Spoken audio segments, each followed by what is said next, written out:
October 5ஆம் தேதி முதல் உங்கள் ஜெயச்சந்திரன் இப்பொழுது மிக பிரம்மாண்டமாக கீழ்கட்டளையில். A to B உங்கள் பசியார எங்கள் ருசி பேசும். எங்களுக்கும் திமுகவுக்கும் தான் போட்டி சொல்லிட்டு வராரு. என்ன மாதிரி விதத்துல அப்படின்னா, எப்படி திமுக நடந்து போச்சுன்னு கடந்த காலத்துல கவினுடைய படுகொலைக்கு தட்டி கழிச்சதோ, இல்ல எப்படி அஜித்குமாரோடைய படுகொலைக்கு தட்டி கழிச்சதோ, அதே போன்ற ஒரு நிலைப்பாட்டை தான் இன்னைக்கு ரொம்ப குரூரமான மனநிலையில இருந்து விஜய் அவர்கள் பண்றாரு. நாம குற்றம் சாட்டுவது 3 தரப்பையும் தான். ஆனால் முதல் அக்யூஸ் தான் நீங்க எடுக்க வேண்டியது விஜயும் விஜயனுடைய கட்சியும். அவருக்கு அரசியலினுடைய புரிதல் கால் விழுக்காடு கூட இல்லைங்க. புரிதலை விடுங்க, இன்ட்ரெஸ்டே இருக்காங்கிறது தான் கேள்வி. விஜய் கிட்ட தலைமை பண்பு இல்லைங்கிறீங்களா? விஜய் ஒரு மனிதரே இல்லைன்றத பேசுறதுக்கு தான் நான் இங்க வந்திருக்கேன். விஜய் ஒரு மனிதராக இருந்திருந்தால் 40 விஜயோட ஈகோவை செந்தில் பாலாஜி தூண்டிட்டாரா? 30 விழா நடத்த ஒரு பெரிய கூட்டத்தை காமிச்சிட்டாரு. திமுகவிற்கு எதிர் தாவேகா என்கின்ற கருத்துருவாக்கத்தை மெய்ப்படுத்துவதற்காக 41 உயிர்களை இன்னைக்கு பலி கொடுத்தது விஜய் தான். ஒரு புகழ் வெளிச்சத்துக்காக இப்ப ஏற்பட்ட சம்பவத்தை விஜய் பண்ணிட்டாருன்னு சொல்ல வரீங்களா? கட்டாயம் அந்த அசம்பாவிதம் எல்லாம் நடக்க போகும்போது நீங்க 7 நிமிஷத்துல உங்களுக்கே அது தெரிஞ்சிச்சு, அது ஒரு பேனிக் அட்டாக் ஆகுது மக்கள் மத்தியில அப்படின்ட்டு. ஆனால் 19 நிமிஷம் வரைக்கும் நீங்க பேச்சை தொடர்வதற்கான காரணம் என்னங்க? எந்த இடத்துலயும் நம்மளால தண்ணீர் பாட்டில் காலியா கிடந்ததை பார்க்க முடியும். இதான் செந்தில் பாலாஜியும் கேட்கிறாரு. இதைத்தான் அவர் கேட்டிருக்கிறார். அப்போ ஏன் அப்படின்னு கேட்கறதுக்கு பதில் வரல, காணோம், அப்ஸ்காண்ட் ஆயிட்டாரு. அப்ப குற்றம் இருக்குன்னு தானே அர்த்தம். ஜெயலலிதா அவர்கள் இருந்தால் கட்டாயம் விஜய் இன்னைக்கு சேவையில தான் இருந்திருப்பார். இது முழுக்க ஒரு கொலை, அப்பட்டமான கொலை தான். இது இத்தனை கொலைகள் அப்படிங்கும் போது நம்ம இதுக்கு அக்கௌண்டபிலிட்டி எடுக்கல. இங்க இருக்கக்கூடிய காவல்துறை கேஸ் போட்டு அவரை கைது பண்ணுமா இல்லையா? இன்னைக்கு வரைக்கும் கரூர்ல பேசினதெல்லாம் இன்னும் பிளண்டருங்க. ஏற்கனவே அது ஒரு பதற்றமான ஒரு சூழல். போய் சொல்றாரு, பரந்தூர் மாதிரி ஒரு இடத்தை தேர்வு பண்ணி கரூர்ல விமான நிலையம் கட்டுங்கன்னு சொல்றாருங்க. ஆமா, இதெல்லாம் பேச்சு. இத பாக்குறதுக்கு இத்தனை கூட்டம் வருது. அத நான் இந்த கூட்டத்தை வைத்து இத்தனை வாக்கு வாங்கிடுவேன், நீ தைரியமா நின்று அரசியல் பண்ணுன்னு சொல்றவன் இதை விட ஒரு தற்குறி இருப்பானா? தற்குறி கூட்டத்தை மட்டும் உருவாக்கல விஜய், தானே ஒரு தற்குறி என்பதை நிரூபித்துட்டு இருக்கிறார். இந்த கரூர் சம்பவத்தை வச்சு கூட்டணி கணக்குகள்ல ஏதாவது ஒரு மாற்றத்தை கொண்டு வர வேண்டும் என்று பாஜக நினைக்கிறாங்களா? இல்ல, கட்டாயம் அப்படிதான் நான் பாக்குறேன். உங்களுக்கு சரி, பிஜேபி அப்படி நினைக்குது, பரவாயில்ல. இவ்வளவு மூத்த அரசியல் கட்சியினுடைய தலைவராக இன்றைக்கு பொறுப்பில் இருக்கக்கூடிய எடப்பாடி பழனிசாமி அவர்கள் விஜய் இந்த சம்பவத்தை வச்சு விஜய் எப்படியாவது நம்ம கூட்டணிக்குள்ளார கொண்டு வரணும்னு எடப்பாடியார் நினைக்கிறாரா? கட்டாயம் அந்த அரசியலை நம்ம பார்க்கும்போது ரொம்ப இது 26 தேர்தல் என்ன வேணாலும் பண்ணுவாங்க. 40 உயிர் என்ன, 400 உயிர் போனாலும் எனக்கு கவலை இல்லை. உயிர் என்னவா போச்சு. திமுக எதிர்ப்பை விட விஜய் எதிர்ப்பு தான் உங்ககிட்ட நிறைய இருக்கு. நீங்க திமுக கிட்ட விலை போயிட்டீங்க அப்படிங்கிற டோன்ல பலரும் பேசுறாங்களே, அது உண்மைங்கிற மாதிரி தானே தெரியுது நமக்கு. இது திட்டமிட்டு பரப்பக்கூடிய ஒரு ஃபால்ஸ் நரேஷனுங்க. அவங்க என்ன விரும்புறாங்களோ ஊடகங்களை கையில வச்சுட்டு பரப்புரை செஞ்சுட்டு இருக்காங்க. கடந்த காலத்துல பிஜேபியின் பி டீம்னு பரப்புரை செஞ்சீங்க. இப்ப திமுகவின் பி டீம் ஆயிட்டோமா? ஆதன் நேயர்களுக்கு அன்பு வணக்கம். இன்று நம்மோடு நாம் தமிழர் கட்சியின் இளைஞர் பாசறை ஒருங்கிணைப்பாளர் திருமதி ஃபாத்திமா ஃபர்கானா அவர்கள் என்றார்கள். வணக்கம், நல்லா இருக்கீங்களா? கரூர் சம்பவம், இப்படிப்பட்ட ஒரு சம்பவம் தமிழ்நாட்டில் நடக்கக்கூடாது அப்படிங்கிற ஒரு எச்சரிக்கையை எல்லா அரசியல் கட்சிகள்கிட்டையும் ஏற்படுத்தி இருக்கு அந்த கரூரில் நடந்த அந்த ஸ்டாம்பேடு. விஜய் வீடியோவிலேருந்து உங்ககிட்ட ஆரம்பிக்கிறேன். விஜய் அவர்கள் அந்த கரூரில் அந்த சம்பவம் நடந்து முடிஞ்சிருச்சு, சென்னை திரும்பி வந்துட்டார். ட்வீட் மட்டும்தான் சோஷியல் மீடியாவில் போட்டார். ஒரு 72 மணி நேரம் கழித்து ஒரு தன்னிலை விளக்கம் கொடுத்துருக்காரு. கரூர் இஷ்யூவை பொறுத்த வரைக்கும் எனக்கும் அந்த சம்பவத்துக்கும் ஒரு தொடர்பும் கிடையாது, மன்னிப்புங்கிற ஒரு வார்த்தையை கூட கேட்கல. விஜய் தான் முழு பொறுப்புன்னு நாம் யாருமே அவர் மீது ஒரு குற்றச்சாட்டு வைக்கல. இருந்தாலும் ஒரு அக்கௌண்டபிலிட்டியை விஜய் எடுத்துருக்கலாம். விஜய் ஏன் அக்கௌண்டபிலிட்டியை எடுத்துக்கல? அதன் காரணமாக தான் நேற்று நாம் தமிழர் தலைமை ஒருங்கிணைப்பாளர் சீமான் அவர்கள் விஜய் பேசின வீடியோவில் வலியும் வருத்தமும் இல்லை அப்படிங்கிற ஒரு இஷ்யூ ப்ரெஸ் மீட்டில் அட்ரஸ் பண்ணியிருக்காரு. எப்படி பார்க்குறீங்க? அதன் காரணமாக தான் அண்ணன் சீமான் அவர்கள் இப்படி பேசியிருக்காரா? கடந்த காலத்தில் உங்களுக்கு தெரியும், ஒரு விஜய் அவர்கள் கட்சி தொடங்கி 2 வருஷம் ஆனாலும் முன்பு நடந்த நிகழ்வுகள் எல்லாத்துலேயும் அதிகமாக வந்து அவர் சொல்லிட்டு வர்றது என்னன்னா, எங்களுக்கும் திமுகவுக்கும் தான் போட்டி அப்படின்னு சொல்லிட்டு வராரு.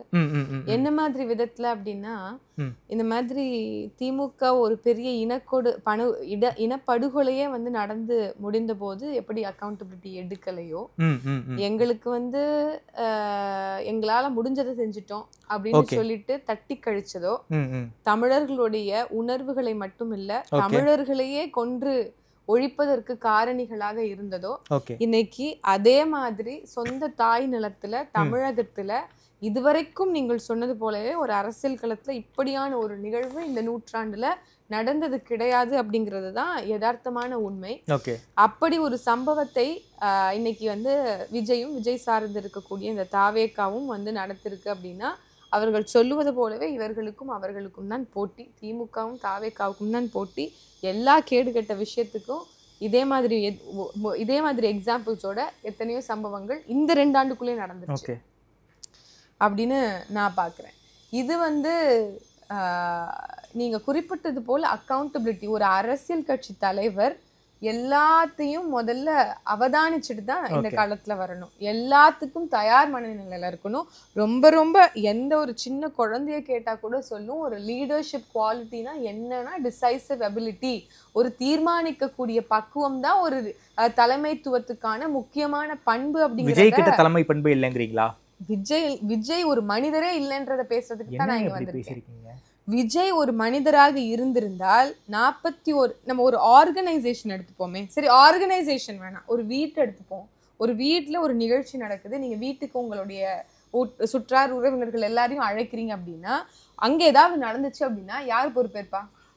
அந்த நிகழ்ச்சியை யார் ஆர்கனைஸ் பண்றாங்களோ அவங்க தான் பண்ணுவாங்க. அக்கௌண்டபிலிட்டி அவங்களுக்கு தான் பொறுப்பு. அப்ப நம்ம அதை சொல்லி தெரியணுமா? தன்னால உணர்ந்து அவர் அதை செய்திருக்கணுமா இல்லையா? நடந்துருச்சு, அதற்காக வருந்துறோம்ங்கிறத கொஞ்சம் கூட உளப்பூர்வமாக சொல்லாம, எப்படி வந்து திமுக நடந்து போச்சுன்னு கடந்த காலத்துல தம்பி கள்ளக்குறிச்சி மரணத்துக்காக இவங்க நின்னாங்களோ, எப்படி வந்து கவினுடைய படுகொலைக்கு வந்து தட்டி கழிச்சதோ, இல்லை எப்படி அஜித்குமாரோடைய படுகொலைக்கு வந்து தட்டி கழிச்சதோ, அதே போன்ற ஒரு நிலைப்பாட்டை தான் இன்னைக்கு ரொம்ப குரூரமான மனநிலையில இருந்து விஜய் அவர்கள் பண்றாரு. மாற்று அரசியல், முதன்மை அரசியல் என்று சொல்வது எல்லாமே ஒரு பிம்ப கட்டுமானம் அப்படிங்கறத உணர்த்தக்கூடிய அளவுல தான் இன்னைக்கு விஜய் வந்து அரசியல் செஞ்சிட்டு இருக்காருன்னு என்னால பார்க்க முடியுது. குறிப்பா அந்த வீடியோ பேசியிருக்காரு, குறிப்பா ஒரு முகத்துல நமக்கு ஒரு துக்கம் தெரியுது, அனுதாபம் தெரிவிக்கிறாரு. ஆனா விஜய் எல்லாம் ஒரு மனுஷனே இல்லைங்கிற துணியில 70 மணி நேரம் கழித்து வீடியோ போட்டதே தப்பு. முதல்ல வந்து நீங்க இடத்துல இருந்து பாயிண்ட்ல இருந்து நம்ம பேசுறதே தவறு. நம்ம எல்லாருக்கும் ஒரு ஸ்டாண்ட் இருக்கும், எல்லாருக்கும் அவங்க தரப்பட்ட நிலைப்பாடு என்பது இருக்கும். அரசியல் கட்சிகள் அவங்களுடைய சந்தர்ப்பவாத அரசியலை பண்ணிட்டோம். ஆனால் பொதுமக்களா லேமேன் டேர்ம்ஸ்ல இருந்து பேசுவோம். எனக்கு ஒரு பார்வை இருக்கு, நான் சொல்றேன். முதல்ல நீங்க ஒரு கூட்டத்தை, உங்களுடைய ஸ்கெட்யூல்லே இல்லாத ஒரு கூட்டத்தை அரங்கேற்றுறீங்க. கரூர் என்பது நீங்க முன்னாடி கொடுத்த பட்டியல்ல இல்ல, டிசம்பர் மாசம் இருந்தது. ஆமா, ஏன் கரூர் இன்னைக்கு வருது அப்படின்னா, முப்பெரும் விழா திமுக பண்ணிருச்சு, அதை விட ஒரு சிறந்த கூட்டத்தை காமிக்கணுங்கிற ஒரு உளவியல் யுக்தியை நீங்க அங்க உருவாக்குறீங்க. சரி, விஜயோடைய ஈகோவை செந்தில் பாலாஜி தூண்டிட்டாரா? முப்பெரும் விழா நடத்த ஒரு பெரிய கூட்டத்தை காமிச்சிட்டாரு. திமுகவிற்கு எதிர் தாவேக்கா என்கின்ற கருத்துருவாக்கத்தை மெய்ப்படுத்துவதற்காக 41 உயிர்களை இன்னைக்கு பலி கொடுத்தது விஜய் தான் அப்படிங்கறத நான் வந்து குற்றம் சாட்டுறேன். விஜய் மீது எந்த பொறுப்பு இருக்கோ அதே பொறுப்பு அரசாங்கத்துக்கு இல்லையா என்ன? நான் ஏற்கனவே முதல்ல ஒரு காணொலி பேசிட்டேன். லெட் மீ டெல் யூ, அது முதல்ல விஜய் அவர்கள் அக்கௌண்டபிலிட்டி எடுத்துக்கிட்டோம், அவங்க மேல பொறுப்பு இல்லைன்னு நான் சொல்லல. அரசும் இதற்கு பொறுப்பு எடுக்கணும். அதை தாண்டி பொதுமக்களுக்கும் இங்க சிவிக் சென்ஸ்ங்கிறது சுத்தமா அதுல பாதாளத்துல போயிடுச்சுங்கிறதுல எனக்கு எந்த மாற்று கருத்தும் இல்லை. ஆனால் ஒரு கட்சியை தொடங்கிய ஒரு நபர் ஒரு விழுக்காடு குற்ற உணர்வு கூட இல்லாம செயல்பட முடியும் என்பதை இன்னைக்கு Vijay he showed who he is. அவருடைய நிலைப்பாடு வழியாக நான் என்ன மாதிரியான ஒரு அரசியல்வாதி, நான் நாளைக்கு சிஎம் சீட்ல உட்காரணுங்கிறதுக்காக வாக்கு அரசியலை தான் செய்வேங்கிறதுக்கு இந்த எடுத்துக்காட்டு. விஜய்க்கு குற்ற உணர்ச்சி இல்லைன்னு சொல்ல வரீங்க? அதைத்தான் சொல்றேன் சகோதரர். நீங்க கரூர்ல பிளான போட்டுட்டீங்க, திட்டம் போட்டுட்டீங்க. திட்டம் போட்டு நீங்க காவல்துறை தான் உங்களுக்கு சொல்லுதுல, அனுமதி கொடுக்குதுல, இத்தனை மணிக்கு நீங்க கரூர்ல பேசிக்கோங்க, இத்தனை மணிக்கு நீங்க நாமக்கல்ல பேசிக்கோங்கன்னு சொல்லுதுல. ஆனால் உங்களால கரூருக்கும் நாமக்கலுக்கும் குறித்த நேரத்துல வர முடியல. சரி, கரூருக்கு தான் குறித்த நேரத்துல வர முடியல, நாமக்கலுக்கு சரியா வந்திருக்கலாம்ல.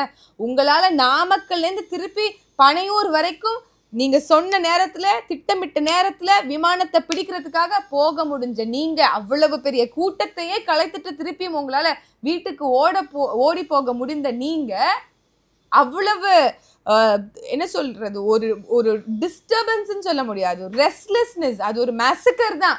அவ்வளவு நமக்கு பார்க்கும் போதே நேரலையில தெரியுது, வேவ் மாதிரி, அலை மாதிரி கூட்டம் அங்க இருக்கு. நம்ம எல்லாரும் கல்வி, அதாவது அறிவியல் வகுப்புல படிச்சுப்போம் பட்டர்ஃப்ளை எஃபெக்ட்னா என்ன அப்படின்ட்டு. ஏதோ ஒரு இடத்துல வண்ணத்து பூச்சி வந்து அதோடைய சிறகை வந்து விரித்து பறக்கும் போது, அது குட்டி அந்த பட்டாம்பூச்சி பறக்கும் போது எங்கேயோ ஒரு இடத்துல பூகம்பம் வரைக்கும் வருங்கிறத நம்ம படிச்சிருப்போம் அறிவியல்ல. ஆனால் அதே போல ஒருத்தவங்க தடுக்கி விழுந்தா கூட ஒரு பெரிய அசம்பாவிதம் நடக்குங்கிற அளவுக்கு தான் கூட்ட நெரிசல் அன்னைக்கு நம்மளால பார்க்க முடிஞ்சது. எல்லா இடத்துல இருந்தும் நம்ம லைவ் பார்க்கும்போது அங்கிருந்து மக்கள் கத்துறாங்களே ஒழிய இவர் பேசுவது கொஞ்சம் கூட காதுல யாருக்குமே கேட்க போறது இல்ல. அது அவருக்கு தெரியாதா? நேரலையில பாக்குற நமக்கே தெரியுது. கீழே இருந்து செருப்பு எடுத்து தூக்கி வீசும் போது மக்களுடைய ஆதங்கம் நமக்கு புரியுது.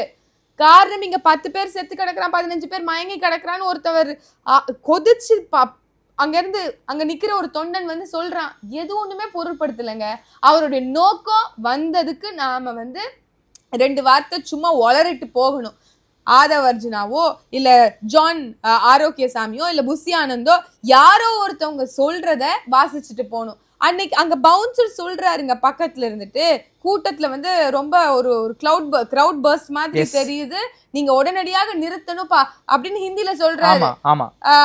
நிப்பாட்டிக்கோங்கன்னு சொல்றாரு. இவர் திருப்பியும் கீழே இருக்கிற ஆதவ் அர்ஜுனா தான் கேட்கிறாரு. ஆதவ் அர்ஜுனா சரின்ட்டு அவர் என்ன சொன்னாரு நமக்கு தெரியல. போதும் முடிச்சுங்கன்னு சொன்னாரா? போதுங்க முடிச்சிருன்னு சொன்னாரா? என்ன அவர் என்ன சொன்னாலும் நீங்க அந்த வியூக கவிழ்ப்பாளர்களுடைய வார்த்தையை மட்டும்தான் கேட்பீங்க அப்படின்னா உங்களை எப்படி மக்கள் நம்புவாங்க? இன்னைக்கு நீங்க திமுகவும் பாஜகவும் எதிரின்னு சொல்வீங்க, நாளைக்கு ஆதவ் அர்ஜுனா அவருடைய சந்தர்ப்பவாதத்துக்காக பாஜக கூடயும் திமுக கூடயும் கூட்டணி வைங்கன்னு சொன்னா வைப்பாரா? ஒரு கிளி கூட வந்து அதற்குன்னு இருக்கக்கூடிய உணர்வோட செயல்படும் நான் நினைக்கிறேன். ஆனால் ரோபோவை விட மோசமாக செயல்பட்டு இருக்காரு விஜய். விஜயால அரசியல் புரிதல் என்பது அணு அளவு கூட இல்ல. விஜயால அந்த இடத்துல சொந்தமா யோசிக்க கூட முடியலன்னு சொல்ல வரீங்க. எக்ஸாக்ட்லி. அவரால சொந்தமா யோசிக்க முடியலன்னா மனுஷன் தானே, 6 அறிவு படைச்சிருக்கிறான்ல இறைவன், பகுத்தறிவுன்னு ஒண்ணு இருக்குல்ல. நீங்க பகுத்தறிவு வரைக்கும் போக வேணாங்க. 6 இது சரியா தவறான்லாம் பேசுற அளவுக்கு இல்லைங்க. இது ஒரு சாதாரண ரிஃப்ளெக்ஸ் தியரிங்க, ரிஃப்ளெக்ஸாலஜிங்க. அவ்வளவுதான். இந்த நெருப்பு பட்டுருச்சுன்னா கையை எடுக்கிறோங்கல்ல, அவ்வளவுதான் அது. அங்க அவ்வளவு கூட்டம் வந்து ஒரு ரெஸ்ட்லெஸ்ஸா இருக்கு. அங்க ஏதோ ஒரு மூச்சு திணறல், அதுவும் நீங்க கீழே நிக்கல, மேல நிக்கிறாரு, மேல நிக்கிறீங்க. உங்களுக்கு ட்ரோன் வியூ மாதிரி எல்லாமே தெரியுது கீழே என்ன நடக்குதுன்னு.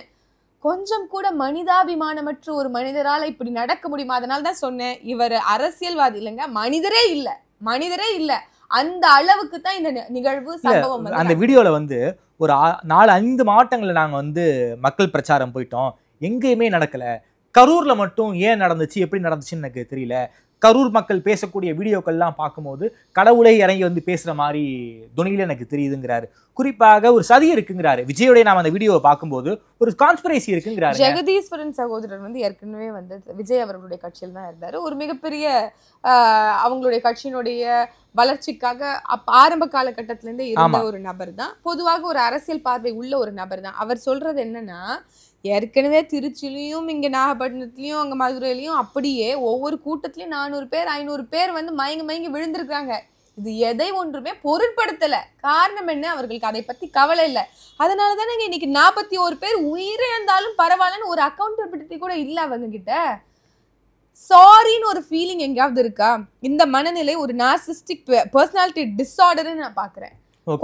ஒரு செல்ஃப் சென்டர்டு, தன்னுடைய புகழ் அது மட்டும் போதுங்கிறனாலதான் அந்த வெளிச்சத்தை மட்டும் வைத்து நாம வந்து இன்னைக்கு ஒரு கூட்ட அரசியலை செய்து முடித்திட முடியுங்கிற இந்த எண்ணம் இந்த கொள்கை அரசியல்வாதிகளுக்கு மத்தியில ஒரு பெரிய ஒரு பாதாளத்துக்கு தள்ளி இருக்கு. நான் ஒரு புகழ் வெளிச்சத்துக்காக இப்ப ஏற்பட்ட சம்பவத்தை விஜய் பண்ணிட்டாருன்னு சொல்ல வரீங்களா? கட்டாயம் ஒரு புகழ் வெளிச்சத்துக்காக அவர் பண்ணல அப்படின்னா எதற்குங்க?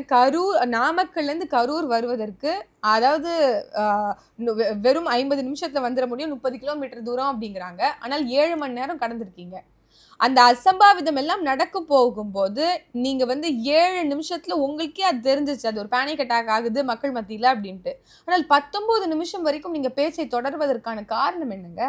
ஏற்கனவே உங்களுக்கு தெரியும், ஒரு திரைத்துறையை சார்ந்த அல்லு அர்ஜுனுடைய அந்த புஷ்பா படத்துல பெரிய கூட்ட ஒரு பெண் இறந்துட்டாங்க. அதுவும் மாற்றுத்திறனாளி. அந்த பெண்ணு ஹைதராபாத் காவல்துறை உடனடியாக யாரை கைது பண்ணுச்சு? அல்லு அர்ஜுனை கைது பண்ணுச்சு. 5 நாள் கடந்தும் விஜயை நீங்கள் கைது செய்யவில்லை என்றால் விஜய்க்கு அக்கௌண்டபிலிட்டியும் எடுக்கல, விஜயை கைது செய்யவும் இல்லை. அவருக்கு கீழே இருக்கக்கூடிய செகண்டரி லைன் லீடர்ஸ் புஷி ஆனந்தையோ இல்ல ஆதவர்ஜுனா யாரு மீதும் நீங்க கைது நடவடிக்கையும் எடுக்கவில்லை. என்ன நீங்க அவ்வளவு ஆயிரக்கணக்குல செருப்புகள் சிதறி கிடந்தது. எந்த இடத்துலயும் நம்மளால தண்ணீர் பாட்டில் காலியா கிடந்ததை பார்க்க முடியும். இதான் செந்தில் பாலாஜியும் கேட்கிறாரு. இதைத்தான் அவர் கேட்டிருக்கிறார். அப்போ ஏன் அப்படின்னு கேட்கறதுக்கு பதில் வரல, காணோம், அப்ஸ்காண்ட் ஆயிட்டாரு. அப்ப குற்றம் இருக்குன்னு அர்த்தம். ஆர்கனைஸ் பண்றதுல ஒரு குற்றம் இருக்கக்கூடியவர் தான் இந்த மாதிரி தலைமறைவா இருப்பாங்க. இந்த தப்பு நடக்கல அப்படின்னா ஏன் அன்னைக்கு விஜய் செய்தியாளர்களை சந்திச்சு 2 வார்த்தை பேசிட்டு போக முடியல? எங்களுடைய தலைமை ஒருங்கிணைப்பாளர் he was away from the phone. அவர் எப்போதுமே போனை கையில வச்சிருக்கவே மாட்டாரு கூட்டங்களுக்குலாம் வந்தா. ஓகே, அவருக்கு தெரியவே தெரியாது அங்க என்ன நடந்ததுன்னு. கரூர்ல என்ன நடந்துச்சு தெரியாது, சுத்தமா தெரியாது. 2-3 செகண்டரி லைன் லீடர்ஸ் அங்க சாட்டையனோ மாமா தேவா அவர்களோ இல்ல மாமா ஹுமாயூன் அவர்களோ போய் சொல்லும் போது அந்த செய்தியை உள்வாங்கி சீமான் அவர்கள் மேடைக்கு ஏறினோடனே இரங்கலை பதிவிட்டு தொடங்கினார் அந்த ஸ்பீச்ச.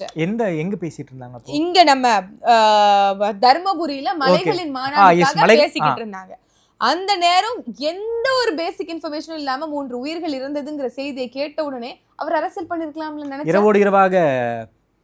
அவர் அரசியல் பண்ணிருக்கலாம்ல. இன்னைக்கு நீங்க சொல்றீங்களா திமுகவுக்கு சார்பு மனநிலை எடுத்துக்கொண்டு கூச்சமே இல்லாம எங்கள் மீது பழி சுமத்தக்கூடிய சந்தர்ப்பவாத அரசியல்வாதிகளுக்கு நான் கேட்கிறேன், அவர் நினைத்திருந்தார்னா அன்னைக்கு அரசியல் பண்ணிருக்கலாமா, அரசியல் பேசிருக்கலாமா இல்லையா? எந்த ஒரு இன்ஃபர்மேஷனுமே தெரியாம முழுக்க 1 மணி நேரம் பேசி முடித்த பிறகு கூட அவர் திருப்பியும் அந்த கார் ஏறுற வரைக்கும் கூட அவருக்கு இன்ஃபர்மேஷன் தெரியாது. அப்போது செய்தியாளர்கள் கேட்கும் போது கூட இந்த நிகழ்வு விஜய்க்கு வருத்தம் அளிச்சிருக்கும் அப்படின்னு சொல்லி மாண்போட ஒரு இன்டர்நேஷனல் பாலிட்டிஷியன் எப்படி நடந்துக்குவாங்களோ உலகத்தர ஒரு அரசியல் மாண்பை கடைபிடித்து அன்னைக்கு செயல்பட்டார் சீமான் அவர்கள். ஆனா மனுஷன் ஓடி போறான். சொந்த கட்சியில சொந்த கட்சியினுடைய தொண்டர்கள் தன்னுடைய தலைவனை பார்க்க வேண்டும் என்று வந்த தொண்டர்கள் 41 உயிர்கள் பச்சிலும் குழந்தை உட்பட இறந்து போயிருக்குன்ற தெரிஞ்ச நீங்க ஓடி போவீங்க அப்படின்னா இது என்ன மாதிரியான மனநிலை சகோதரர்? என்னால யூகிக்கவே முடியல. விஜய் மறுபடியும் கரூருக்கு வந்தா ஒரு அசாதாரணமான சூழல் ஏற்படும். டைம்ஸ் ஆஃப் குறிப்பாக இந்தியா டுடேல ரிப்போர்ட் பண்ணியிருக்காங்க, விஜய்க்கு கரூருக்கு வருவதற்கு அனுமதியை மறுத்தது அன்று இரவு போலீஸ்னு ஒரு ரிப்போர்ட் பப்ளிஷ் பண்ணியிருக்காங்க இந்தியா டுடேல. இதன் காரணமாக விஜய் கரூருக்கு வராம இருந்திருக்கலாம் இல்லையா? மேபி நான் கரூருக்கு வருவேன்னு சொல்லியிருக்காரு, வருவேங்கிறாரு. இதே மாதிரி சுபாஷ் சந்திர போஸும் பகத்சிங்கும் வஉசியும் நாங்க வீதிக்கு வந்தா இதாயிரும் அப்படின்னு நினைச்சா சுதந்திரமே கிடைக்காம போயிருக்கும், விடுதலையே கிடைக்காம போயிருக்கும். இதெல்லாம் உப்புக்கும் சப்புக்கும் இல்லாத காரணங்கள். நீங்க 2 நாள் கழிச்சு போங்க, 2 நாள் கழிச்சு ஏன் போகல? 72 மணி நேரம் கழிச்சு வீடியோ தான் உங்களால போட முடிஞ்சதா? அதுவும் மீசையை ட்ரிம் பண்ணிட்டு தாடியை ட்ரிம் பண்ணிட்டு நீங்க யதார்த்தமாக இருக்கணுங்கிறதுக்காண்டி தலையை பாதி கட் பண்ணிட்டு மைக்கு கூட 200 கோடி சம்பளம் வாங்குறேங்கிறீங்களே, ஒரு மைக்கு கூட வச்சிருக்க மாட்டீங்களா? தனியா பிஆர்ஓ கம்பெனி எல்லாம் வச்சு நடத்துறீங்க, இத்தனை சோசியல் மீடியா இன்ஃபுளுசர்ஸை வச்சு நடத்துறீங்க, ஒரு இன்ஃபுளுசர் மார்க்கெட்டிங் பண்றீங்க. மொத்த இன்ஸ்டாகிராம்லயும் ஐ ஸ்டாண்ட் வித் விஜய்னு கூச்சமே இல்லாம அங்க மக்கள் நிக்கிறாங்க. அறிவுறுத்த வேண்டியது யார் கடமை? கரூர்ல இத்தனை பேர் இறந்துருக்காங்க, நம்ம சார்பில் அவங்களுக்காக ஒரு மலர் வணக்கம். நீங்க ஒரு படத்தை வச்சு அவங்களுக்கு இரங்கல் தெரிவிக்க தேவையில்லைங்க, அமைதியா இருந்து 2 நாள் நம்ம இதுக்கு பொறுமையா இருப்போம் அப்படின்னு ஒரு வார்த்தை சொன்னீங்களா? இல்ல, கரூர் மாவட்ட தாவேக்கா கூட இதை பண்ணல. அவங்க மாவட்ட ஆபீஸை பூட்டிட்டு அவங்களுமே அப்ஸ்காண்டு. எல்லாரும் இது முழுக்க முழுக்க ஒரு கொலை, அப்பட்டமான கொலைதான். இது ஒரு கொலை 2 கொலை இல்ல, இது இத்தனை கொலைகள். அப்படிங்கும் போது நம்ம இதுக்கு அக்கௌண்டபிலிட்டி எடுக்கல.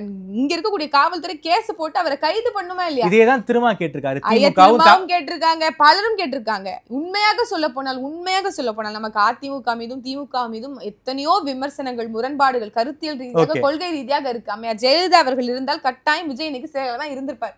இவ்வளோ நேரம் காலம் தாழ்த்தி தாமதிச்சு இன்னைக்கு வேடிக்கை பார்க்குது அப்படின்னா பர்சனாலிட்டி, பிம்பம், டெவலப்மெண்ட், பிராண்டிங், இது மட்டும்தான் அரசியல் என்கின்ற கேடு கெட்ட ஒரு போக்கு இந்த மண்ணில் விதைச்சிட்டாங்க. திமுகவும் சரி அதிமுகவும் சரி. அதனுடைய தொடர்ச்சி நீட்சியாக இன்னைக்கு விஜய் வந்திருக்கிறார். தமிழ் தேசியமும் திராவிடமும் எனது இரு கண்கள்னு சொன்ன விஜய்க்கு தமிழ் தேசியம் என்றால் என்னன்னு தெரியுமா? தமிழ் தேசியத்தின் முக்கிய 2 கூறுகள்ல ஒண்ணு அறமுங்க, மனிதநேய பண்புங்க. ஒரு மனிதாபிமானமே இல்லாத ஒரு மனுஷன் எப்படிங்க மக்களுக்காக இருப்பான்? படிக்காத மாமேதை கர்மவீரர் காமராசர் கூட பட்டறிவை வைத்து மக்களுடைய நலனுக்காக தன் வாழ்நாளையே செலவழித்தாருங்க. 110 ரூபாயை மட்டும் பாக்கெட்ல வச்சு இறந்து போனாருங்க. எவ்வளவு பிரச்சனை வந்தாலும் அவர் ஒரு முடிவை எடுத்து அங்க களத்துல நின்னாருங்க. அத்தனை விஷயங்களை இந்த நாட்டு மக்களுக்காக கொடுத்தாரு.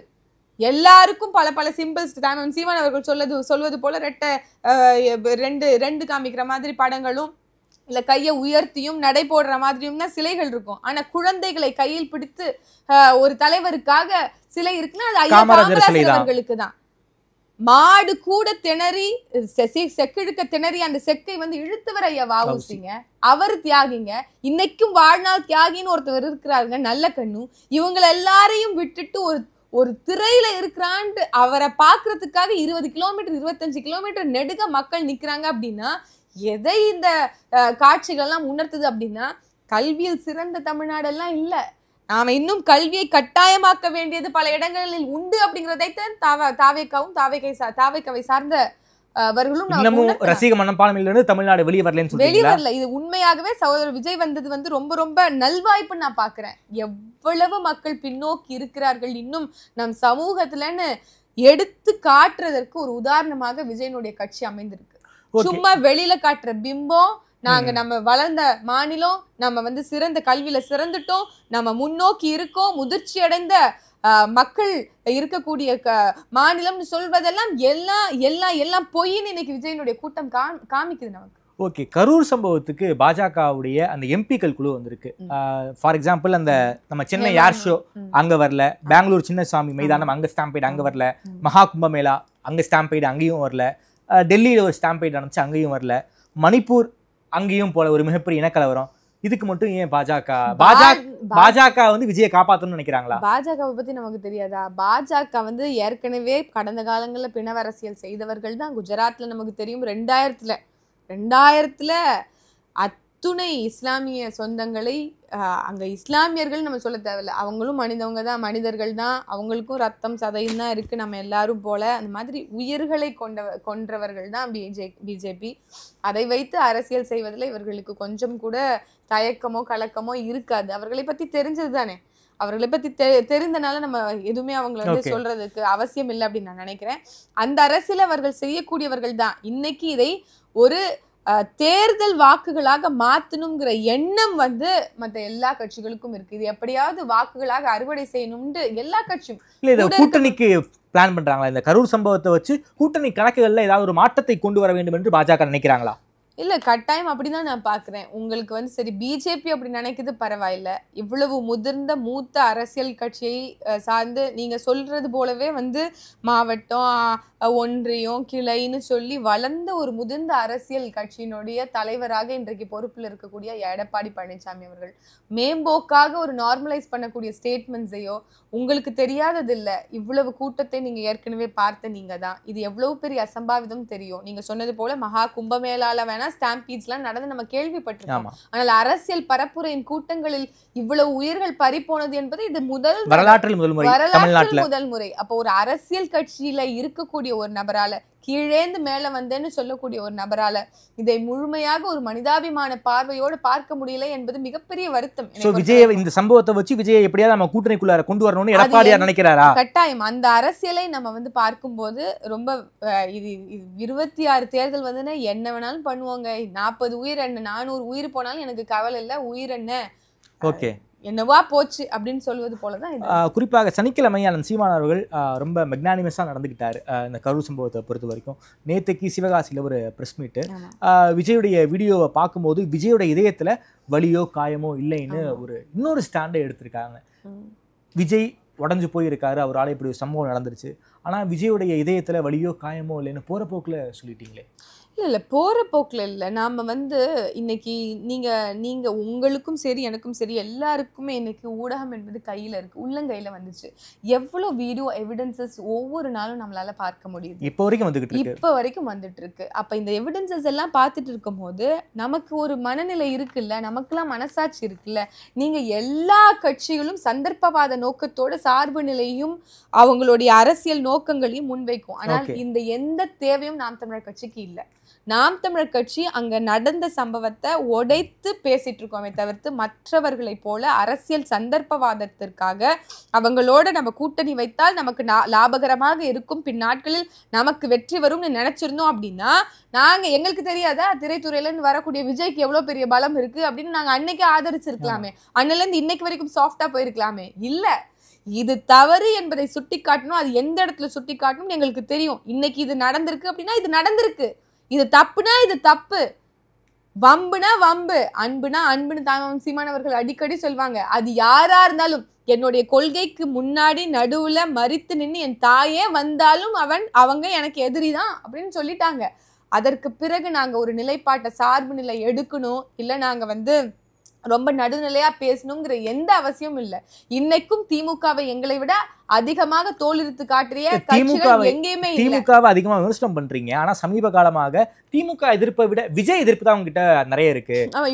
நீங்க திமுக கிட்ட விலை போயிட்டீங்க அப்படிங்கிற டோன்ல பலரும் பேசுறாங்களே, அது உண்மைங்கிற மாதிரி தானே தெரியுது நமக்கு. இது திட்டமிட்டு பரப்பக்கூடிய ஒரு ஃபால்ஸ் நரேஷனுங்க. அவங்க என்ன விரும்புறாங்களோ ஊடகங்களை கையில வச்சுட்டு பரப்புரை செஞ்சுட்டு இருக்காங்க. கடந்த காலத்துல பிஜேபியின் பி டீம்னு பரப்புரை செஞ்சீங்க, இப்ப திமுகவின் பி டீம் ஆயிட்டோமா? என்னங்க, ஏதாவது ஒரு பேசிக் ஒரு அதுல ஏதாவது ஒரு உண்மை இருக்கணும், அடிப்படை உண்மை இருக்கணும்.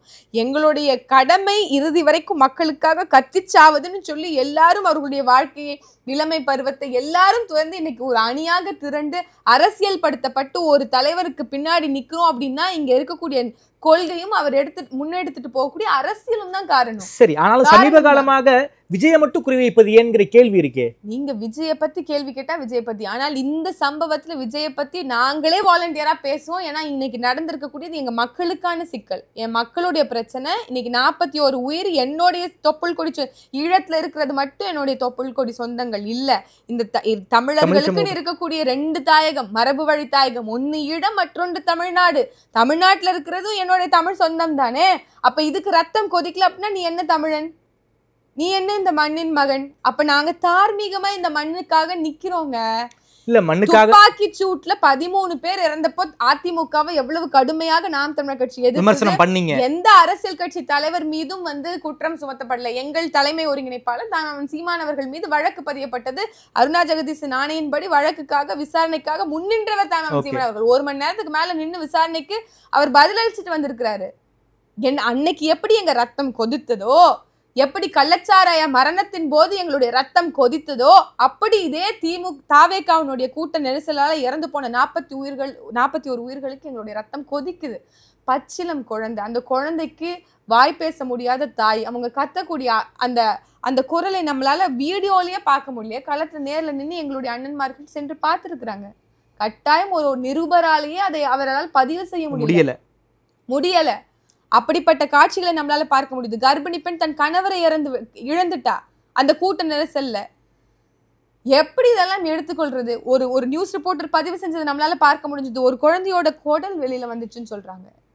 இதையெல்லாம் பார்த்தும் தெரிந்தும் இவ்வளவு காட்சிகள் நமக்கு விட்னஸா கையில இருந்தும் நான் பேச மாட்டேன்னு இருக்கிறவன் தான் சந்தர்ப்பவாதிகள், இருக்கிறவன் தான் பொய் உரை பேசிக்கிட்டு இன்னைக்கு அரசியல் லாபகரமாக அவர்களுடைய சந்தர்ப்பவாதத்திற்காக இருப்புக்காக அரசியல் நடத்துறாங்க. இதுல சதி இல்லைங்கிறீங்களா? கரூர் சம்பவத்தை பொறுத்த வரைக்கும் நாம குற்றம் சாட்டுவது 3 தரப்பையும் தான். ஆனால் முதல் அக்யூஸ் தான் நீங்க எடுக்க வேண்டியது விஜயனுடைய கட்சியும். நாங்க ஒரு கூட்டம் போடுவோங்க, ஒண்ணும் இல்லைங்க, மரங்களின் மாநாட்டுக்கு ஒரு 3 தடவை போய் களத்துல போய் பார்க்க வேண்டிய தேவை என்னங்க வந்துச்சு?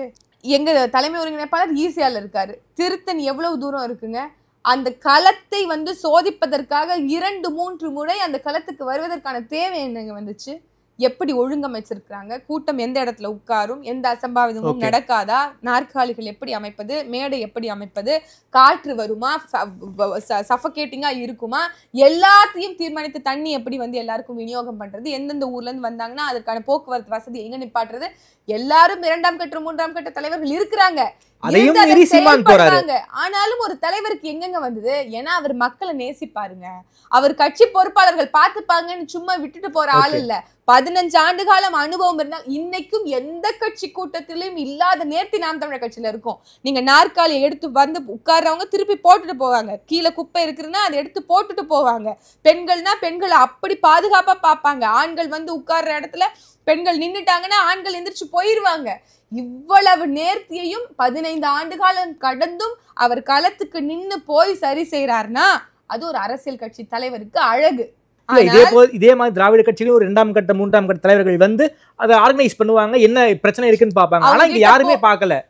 இவர்கிட்ட இல்லாத பணமா, இவர்கிட்ட இல்லாத ஹியூமன் ரிசோர்ஸா, இவர்கிட்ட இல்லாத ஏஜென்சிஸா? நீங்க சிறந்து பண்ணக்கூடிய ஒரு விஷயம் என்னன்னா ஈவென்ட் மேனேஜ்மெண்ட். இதைத்தான் நீங்க நல்லா பண்ணுவீங்கிறத எல்லாரும் சொல்லிட்டாங்க, அதுலயே கோட்டை விட்டீங்களே. அப்புறம் நீங்க அரசியலுக்கு வந்து என்ன பயன்? என்ன பயன்? யார்? என்ன மாற்றம்? என்ன முதன்மை சக்தி? ஒண்ணுமே இல்ல. அவருக்கு அரசியலினுடைய புரிதல் கால் விழுக்காடு கூட இல்லைங்க.